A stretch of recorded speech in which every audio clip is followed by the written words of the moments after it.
Ооба туугандар, барыңыздарга ассаламу алейкум. Видеонун темасы жана обложкасынан түшүнгөнүңүздөрдөй эле дал ушул Москва шаарына жумушка адамдар керек деген видео чыгарып атабыз. Баштан аягына чейин көрүп коюңуздар. Буюрса, ушул видеодо толук кандуу сиздерге түшүндүрүп беребиз. Водительдер менен бир сыйра сүйлөшүп, суроо жооп кылып туруп, болгондой как она есть сүйлөшөлү, туугандар. Сиздер болсо угуп туруңуздар. Мына биринчи айдоочубуз. Ассаламу алейкум. Алейкум ассалам. Атым Мухаммед. Мухаммед, бул фирмада канча жылдан бери иштеп атасыз? Биздин иштегенибизге 1 жыл болду. 1 жыл болду. Анан түшүнбөгөндөргө дароо айта кетиңиз, бул жумуштун кызматы негизи основном. Бул иштин негизги кызматы ошол чоң складтар бар. Москва МКаттын сыртында складтардан жүктөп берет. Москва, Московской областтагы магазиндерге таркатабыз. Мына ушундай эмелер менен, Ушундай машиналар менен. эң кичинекей 5 тоннабы же андан да кичинекей унаа барбы? 5 тонналык, анан портер сыяктуу, портерге окшогон машина бар. Бонго. Основном көбүнчө 5 тонналык, 10 тонналык машиналар менен ташыйбыз биз. Азыр буюрса, силер менен кесиптеш болуп иштеген адамдар керек. Ооба, Кудай кааласа биз менен иштегени кесиптештер керек. Эң башында бардыгына кызык болгон жумушка кандай кириш керек, эмнелер керек делет, анан зарплата. Баштан баштасак. Биринчи экзамен болот. Вождение боюнча. Вождение экзамен өткөндөн кийин тахограф карта деп коет, машинага салып айдайбыз. Тахограф карта тапшырыш үчүн СНИЛС, ИНН, перевод паспорт, перевод права тапшырабыз. Бир жумада тахограф карта чыгат. Андан кийин 3 күн стажировка болот, стажировочный день. 3 күндөн кийин уже официальное оформление болуп жумушка чыгабыз. Анан бул силердин фирмалардын чоңу Кыргызстандык оруспу же кыргызбы кандай? Жок, биздин фирманын директору өзүбүздүн эле кыргыз жигит. Иман деген. Буюрса, момдай машинаны, анан кийин момдай 5 тонналык машинаны айдашат экен. Эми зарплатасына келеличи. Зарплатасы болсо сменага жазылат биздики. Бир смена 8000 рубльдан төлөнөт. Ошондо бир смена 8000 төлөнгөндө аптасына андай выходной жок иштешеби же кандай? Ошо без выходной эле иштешет. Если выходной керек болсо, выходной берилет. Машинада жалгыз бир эле водитель болобу? Машинада жалгыз бирөө өзүң жүрөсүң. Сиз только водитель, грузчик эмессиз. Грузчик эмес, водитель. Складтан жүктөйт, перекресток алып барабыз. Машинаны коюп беребиз депаркадирына. Калганын өздөрү грузчиктер түшүрүш алат, перекрестоктун грузчиктери болот. Машинанын артында лопатасы бар. Машинанын лопатасы бар. Аны түшүрүп көтөрүп турасыз. Ошо лопатасы иштеп турабыз, болду. Өзүңүздүн рохли менен полициялет ташып, грузчик тема жок кандай. Кандай нерсе жок. Анан эми жумуштун бир мындай подводный каминдери, жаман жакшы жактары барбы жокпу? Ошол жөнүндө. Жумуштун жаман бардык эле жумуштун жаман жагы деле, жакшы жагы деле болот. Мисалы, көнүп калгандан кийин бардык эле иш оңой болуп калат да. Башында кыйналасың. Грузовой машина айдаганча анан навигаторго деле жаңы келгендер болсо, мисалы Кыргызстандан же эмнеден такси айдап жүргөндөр деле мисалы көңүнчө кыйналат да грузовой машинагачы. Демек башка жумушка үйрөнүп калган адамдар зона комфортудан чыкканда дискомфорт болот экен. Конечно, болот да баары. Анан кийин үйрөнүп кетсе жүрөт да. Менен эле оңой эле болуп калат үйрөнүп кетсечи. Зарплата боюнча 2 жылдан бери иштеп атыптырсыз. Ошол бойдон келе атабы же өстүбү? Биз жаңы кирген мезгилде зарплата аз эле. Азыр 8000 болуп көтөрүлдү. Жаңы киргенибизде зарплата азыраак болчу. Зарплата кандай төлөнөт? Айынабы же күнүнө? Зарплата айдын 10-унда берилет. Зарплата. Толук зарплата 10-унда.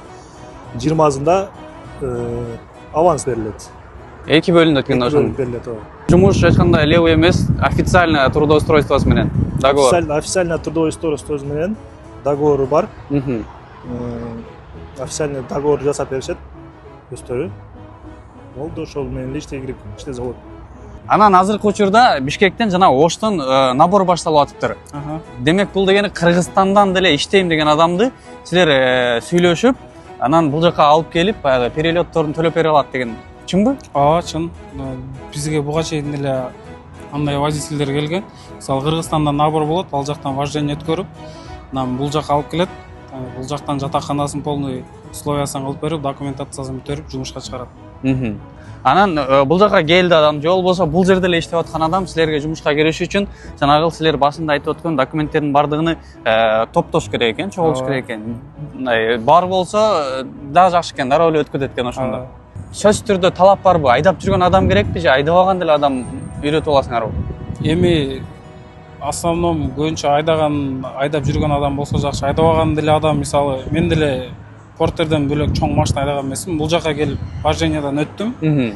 3-4 күн кыйналдым, бир жума кыйналдым. Акырындык менен биз деле иштеп жүрөбүз. Демек, жана С категориясы бар адам кайрыла берсе болот экен. Ооба. Машинаны домашний храненияга бербейт фирма. Жок. Ошондо силер бул жактын водителисиңер. Машинаны эртең менен же болбосо кечинде жумуштан кийин базага токтотмай. Ооба. Базадан жүктөп берет, барып таркатып кайра базага келебиз. Базада өзүнүн ашканасы бар, өзүнүн душ кабиналары бар, условия бар. Базада эле, машинада эле салабыз. Үйгө келгендер үйгө келет. Үйгө келгендер эми базанын жанында үйү болсо, эми үйүнө кирип чыгып ошолту иштесе болот. В основном машинада экен. Основном машинада. Машинанын ичи момундай болот экен, Алтынбек байке өзүнө мындай полностью орусча айтканда обустраивать этип алыптыр. Анан бул жерде көрүп атабыз, спальня да бар экен. Сиз бул жерде да түнөп калган убакыттар болобу? Ооба. Бул жерде да жатып калабыз. Эгер магазиндер бүтпөй калса, магазиндер көчпөй жетпей калса, кирилмай жетпей калат. Ошондо магазиндин жанында жатып калабыз. Ошол мезгилдерде жатабыз. Эртең менен магазин ачылганда, сдавать этип тапшырып, магазинибизди анан кайтып келе беребиз. эң алыс Москвадан канча чыгасыз мисалы? Эми алыс, 10 тонниктер, алыс Тулага чейин, эми областтарга барат. Бул демек примерно канча километр? Областтарга 500 километр, нар жак, бер жак болот. Барып келгени 500 болуп. Барып келгенин 500, наркы беркиге барып келебиз. Механика бул. Алып түштүккө. Оңой машина айдаш деле, мисалы, айдаган адам айдайт да. Жана башында экзамен тапшырат деп эдикпи? Ошо экзамен тапшыргандан кийин баягы стажировка болгондо ошо сиз сыяктуу эле водительдердин жанына кошуп береби?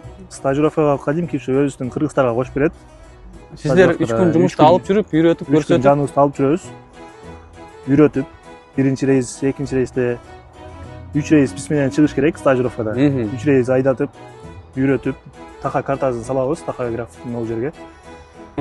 Тахограф деген мына ушул нерсеби? Тахограф деген ушул нерсе. Ушуга салып 3 күн айдатабыз. 3 рейс.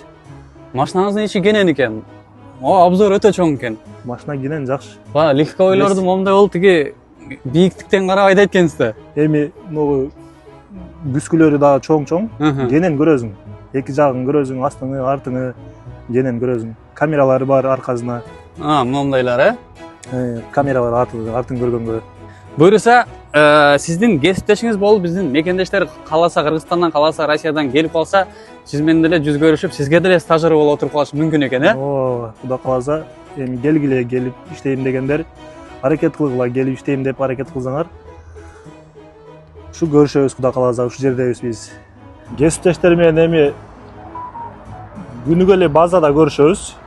Базада анан бир айда бир жолу же эки жолу кимдин туулган күнү болсо, майрамдар болсо, эми бирөө жарым Куран окуп калат. Куран окуп калганда чогуу постоянно отуруп, чайханаларга барып, чогулушуп, тамак аш кылышып отурабыз. Жумуштан кайтканда чогуу чай ичип, тамактанып, көңүл көтөрүп, коллектив жакшы. Коллективге аралашкандан кийин күн кантип өткөнүн эле билбей калабыз. Сиздерге толук кандуу көрсөтүп, түшүндүрүп бердик окшойт. Дагы түшүнбөгөн суроолоруңуздар жаралган болсо, көрсөтүлгөн телефон номерларга байланышка чыгып, түшүнбөгөн суроолорго жооп алып, анан ушул жумушка дагы келип иштесеңиздер болот, туугандар.